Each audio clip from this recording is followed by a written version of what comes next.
Adding headers in a Confluence page helps structure content, making it easier to read and navigate. Headers can organize sections, highlight important points, and enable quick access to sections within the page. Here's how to add headers in Confluence. Edit the page. Open the Confluence page you want to edit.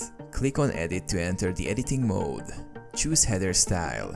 In the editing toolbar at the top, locate the Paragraph Style drop-down menu. Click on it to reveal different header options, usually including heading 1 through heading 6. Select the desired heading level based on the hierarchy you want. Heading 1 is the largest and is typically used for main section titles. Heading 2 and heading 3 are for subsections. Continue with smaller headers for nested sections as needed.